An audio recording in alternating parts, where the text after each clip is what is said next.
दोस्तों, भोलू गुज्जर मेरठ में रहते थे। भोलू गुज्जर की उम्र 60 साल की थी और वह अपनी दूसरी पत्नी राधा के साथ मेरठ में रहते थे। राधा और भोलू गुज्जर दोनों अपनी बेटी का ख्याल रखते थे क्योंकि उन दोनों के पास एक ही बेटी थी। उनका मेरठ में इलेक्ट्रिकल का कारखाना था। वह अपनी बेटी राधा से बहुत प्यार करते थे, लेकिन धीरे धीरे उनकी तबीयत खराब होने लगी और वह दुनिया को छोड़कर चले गए। नमस्कार दोस्तों, मैं हूं एम के स्टोरी में आपका स्वागत है। रोमांटिक स्टोरी उत्तर प्रदेश के मेरठ से है। अगर ये स्टोरी आपको अच्छी लगी तो हमारे चैनल को जरूर सब्सक्राइब करें, लाइक करें, शेयर करें और एक प्यारा सा कमेंट जरूर करें, जिससे मेरा हौसला बुलंद हो और मैं फिर से नई नई रोमांटिक स्टोरी लेकर आ सकूं।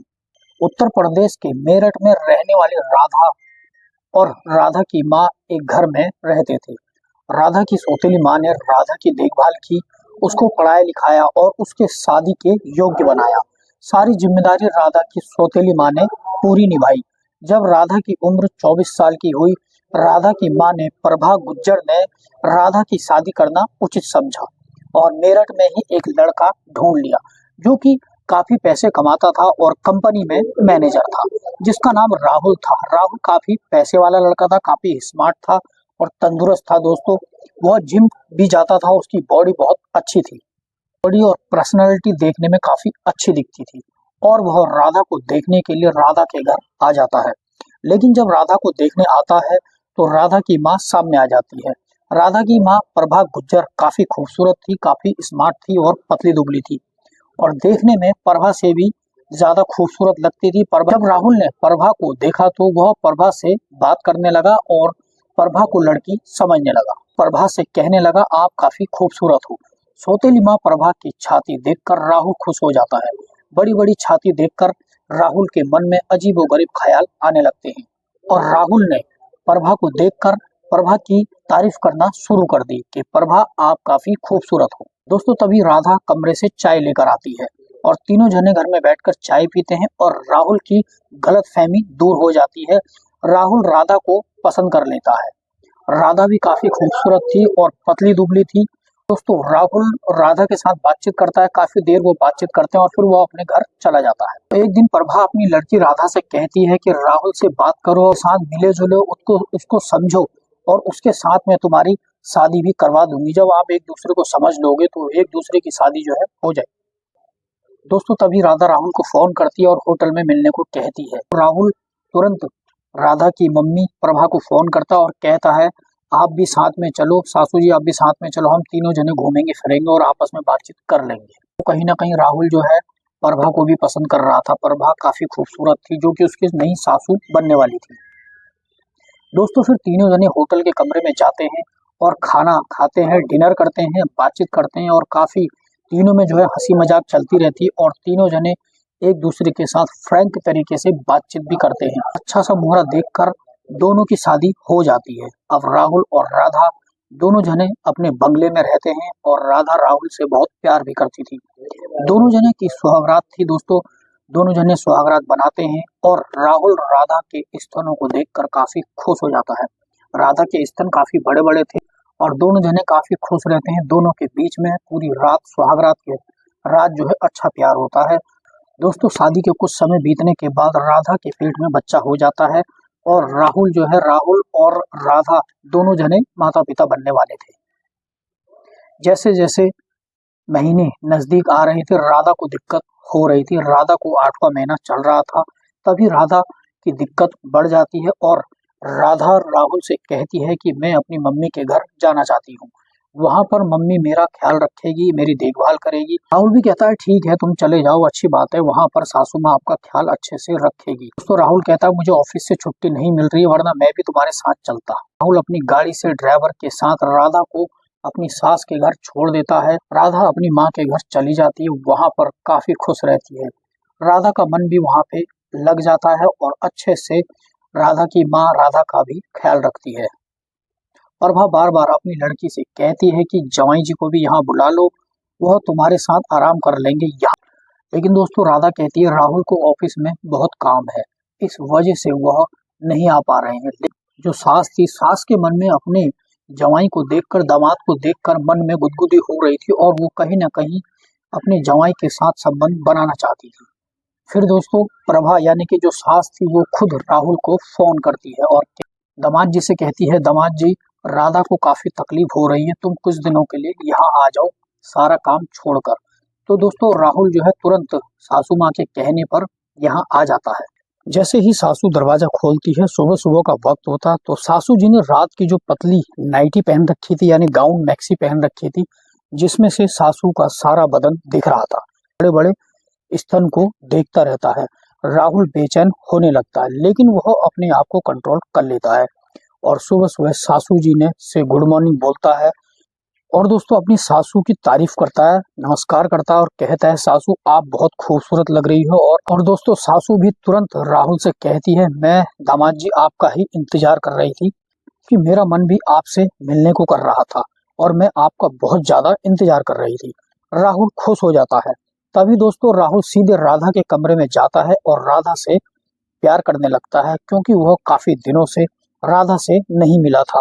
तभी सासू के कानों में आवाज जाती है और सासू नीचे उतरकर आती है और कमरे में झांककर देखने लगती है और सासू ने राहुल का लंबा चौड़ा बदन देखकर खुश हो जाती है। वह चुपचाप देख रही थी और बहुत ज्यादा अपने आप को रोक रही थी। वो कमरे से बाहर आता है, कमरे में आकर बैठ जाता है और तभी पीछे से उसकी सास आती है, राहुल से बातचीत करने लगती है और राहुल से कहती है, मैं तुम्हारे लिए गरम गरम कॉफी लेकर आती हूँ, दोनों जने कॉफी पियेंगे।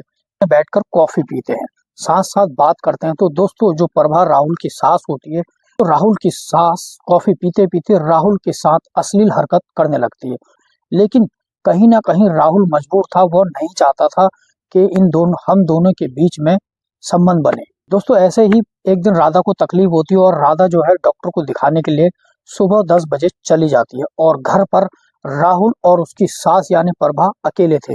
राहुल कमरे में नहाने चला जाता है, तभी दबे पांव पीछे से उसकी सास राहुल के कमरे में जाती है, राहुल को नहाता हुआ देख बाथरूम में और खुद भी पीछे से उसके साथ बाथरूम में चली जाती है। तभी दोस्तों राहुल अपनी सास से कहता है, तुम बाहर चले जाइए, कोई देख लेगा तो बदनामी हो जाएगी। दोस्तों प्रभा बहुत होशियार थी, राहुल की सास, वह राहुल से कहती है कि मैं दरवाजा लॉक कर कर आई हूँ, अंदर कोई नहीं आएगा। वह नीचे का गेट भी बंद करके ऊपर आई थी और उसने कहा कि ऊपर कोई नहीं आएगा, दामाद जी तुम घबराओ मत, तुम्हारे साथ कुछ नहीं होगा। दोस्तों उस दिन बाथरूम में राहुल और प्रभा के बीच में संबंध बन जाते हैं। शाम का वक्त होता है, राधा घर में आ जाती है और तीनों जने घर पर सो जाते हैं। जैसे जैसे राधा के दिन बढ़ रहे थे, वैसे वैसे ही राधा की परेशानी भी बढ़ रही थी। दोस्तों अब करवा चौथ का दिन आता है और राहुल कहता है कि करवा चौथ का व्रत मत लो, तुम्हारी तबीयत खराब हो जाएगी। लेकिन दोस्तों राधा जो है अपने पति से बहुत प्यार करती राहुल से, वो ये कहती है कि मैं जो है आपके लिए करवा चौथ का व्रत रखना चाहती हूँ और मैं जरूर रखूंगी। सुबह से राधा भूखी थी और जैसे ही शाम का वक्त होता है वो छत पर चली जाती है और चांद के आने का इंतजार करती है। दोस्तों राहुल से कहती है कि मैं छत पर जा रही हूँ, तुम मेरे लिए पानी लाना, मुझे पानी की प्यास भी लग रही है और मैं रसगुल्ले भी खाऊंगी। दोस्तों तभी राहुल कहता है, ठीक है तुम जाओ, मैं नहा कर आता हूँ। जैसे ही राहुल बाथरूम में नहाने जाता है, तभी सासू उसके पीछे से आती और दामाद से कहती है। इधर छत पर जो है राधा राहुल का इंतजार करती है। काफी देर जब हो जाती है, नीचे राधा उतर कर आती है। तो जब राधा नीचे आती है, वो सीधे राहुल के कमरे में चली जाती है और कमरे में बाथरूम का नजारा देखते हुए उसके होश उड़ जाते हैं। आता है और वह उसको थप्पड़ मार देती है और अपनी माँ को भी थप्पड़ मार देती है। दोस्तों फिर राहुल राधा के पास आता है और राधा से माफी मांगता है, लेकिन राधा राहुल को माफ कर देती है, क्योंकि वह नहीं चाहती थी कि दोनों के बीच में लड़ाई झगड़ा हो और दोनों के बीच में घर की स्थिति जो है वह खराब हो जाए। इस वजह से राधा राहुल को माफ कर देती है। दोस्तों जैसे ही सुबह का वक्त होता है, राहुल और राधा अपने घर के लिए जाने के लिए तैयार हो जाते हैं और राधा कहती है, हम अपने ससुराल चलेंगे, वहीं पे रहेंगे। तभी राधा की माँ राधा से माफी मांगती है और कहती है, बेटा मुझे माफ कर दो। और राधा की माँ प्रभा कहती है कि इसमें राहुल की कोई गलती नहीं है, राहुल अच्छा लड़का है और बहुत ईमानदार है, इसमें सारी गलती मेरी है, मैंने ही राहुल को उकसाया था, मैंने ही राहुल को अपने प्यार में फंसाने की कोशिश की थी। दोस्तों प्रभा भी गिड़गिड़ाकर माफी मांगती है, राहुल से भी माफी मांगती है और अपनी लड़की राधा से भी माफी मांगती है, लेकिन राधा जो है अपनी माँ को माफ कर देती है। वो कहती है, और दोस्तों प्रभा बार बार ये कहती है तुम्हें अपने ससुराल जाने की जरूरत नहीं है, तुम यहीं रहो, हम मिलजुल कर रहेंगे, आगे से ऐसी कोई गलती नहीं होगी। लेकिन दोस्तों कहानी में नया मोड़ था। जो प्रभा थी, राहुल की सास थी, वो काफी होशियार थी। दोस्तों वो जानबूझकर माफी मांगती है क्योंकि वो राहुल को कहीं ना कहीं पसंद करने लगी थी और राहुल को छोड़ना नहीं चाहती थी। सारी जायदाद कल को राधा के नाम होने वाली थी और राहुल भी कहीं ना कहीं ये सोच रहा था मुझे काफी जायदाद मिलने वाली है। वह इस वजह से भी अपनी सास का ख्याल रख रहा था, यानी कि उसका मन भी सास को छोड़कर जाने का नहीं था, कि दोनों के प्यार में वो पागल था और दोनों का वो अच्छे से ख्याल भी रखता था और इसी तरीके से राहुल जो है दोनों का ख्याल रख रहा था। दोस्तों कहानी से ये भी सीख मिलती है, कोई भी काम अगर पर्दे में हो, छुपकर हो, तो उसमें किसी की बेइज्जती नहीं होती है। इसलिए दोस्तों कहते हैं ना, पर्दा पर्दा ही होता है। कि रोमांटिक स्टोरी आपको कैसी लगी कृपया कमेंट बॉक्स में जरूर बताएं।